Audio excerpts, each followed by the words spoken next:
name is Shah, and I'm doing this speech on doing biking right for Doing Life Right Teleconference. And as you can see, I'm a cyclist, or let's just be honest, I'm a wannabe cyclist. So let me get this helmet off because it is sweaty. But now as you can see behind me, there are two cycles. The top one over here is a road bicycle, and typically you see that in Tour de France, obviously a lot more higher end version of this bicycle. And the one that you see over here is a mountain bike, specifically a cross-country bike. And there are many different kinds of mountain bikes as well. It could be a cross-country, as I said, which this one is. It could be downhill bike, it could be a bunch of other kind of bikes, like BMX biking becomes a whole different category. So let's just focus on these two bikes right now. Let me start with the road bike first. The road bike has drop handlebars, like the ones that you can see over here, and the seat post is slightly above the handlebar, which gives you an angle to ride at, a streamlined angle to ride at, and it helps you cut down the wind and go faster. The road bike is all about speed. It's a good bike to climb hills on, but not as good as a mountain bike. It's not as easy to climb up hills on a mountain bike. For ease sake, I'm not going to talk about mountain bike first. I'm again going to focus on the road bike.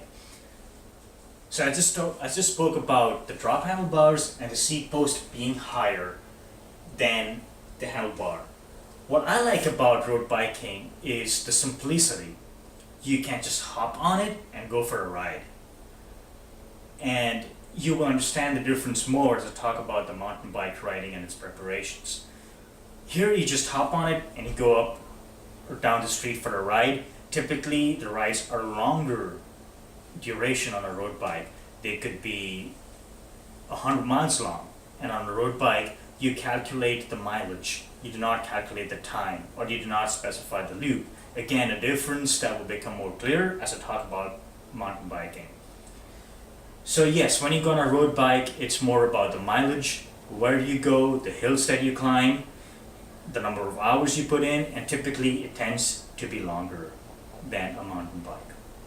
So let's now switch our focus on the mountain bike. The mountain bike has a straight handlebar. The seat post is slightly lower than your handlebar. And this being a cross-country bike, the rake is also a little bit steeper than what you will see on a downhill bike. By rake, I mean the angle between the fork and the bottom tube over here. Helps you keep a little bit of balance when you're going downhill, when the rake is a little bit more. Something that I really want, because technically I'm not good when it comes to going downhill. However, I don't consider myself as a downhiller. I like more about climbing a hill, and when I see a hill, it makes me question myself, can I really climb that hill? When I see Mission Peak, I ask myself, can I really get to the top? That's why I also like climbing aspect of mountain biking, and that's why this is a good compromise between a downhill bike and a cross-country bike. It's a good compromise. Now talking about the preparation. As I said, on the road bike, it's very simple. You just hop on it and you go out for a ride. Recently, I've liked to go up Sierra Road, not too far away from where I stay. It's a good, nice climb. You climb about 1,800 feet in, I would say, less than 4 miles, which is a decent climb. I do that once and I'm done. And does not need any preparations. You just hop on the bike. The story changes when I come back to the mountain bike. Every time I go for a ride, I first have to clean my bike. As you can see, the gears over here tend to get quite a bit dirty. You accumulate a lot of dust going up and down the hill. The chains, I typically lube them every time I go for a ride. So again, when you lube them, they're going to attract dust, they're going to be a magnet, and it just becomes an issue.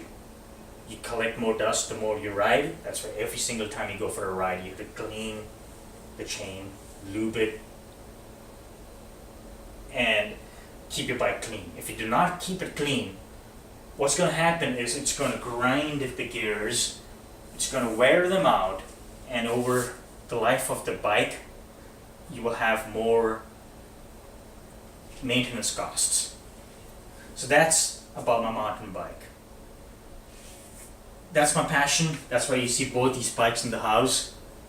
That was a part of the deal I made with my wife when I got married. You can kick anything out of the house. You can kick your dog out of the house, but not the bikes. The bikes will remain in the house. Thank you, ladies and gentlemen.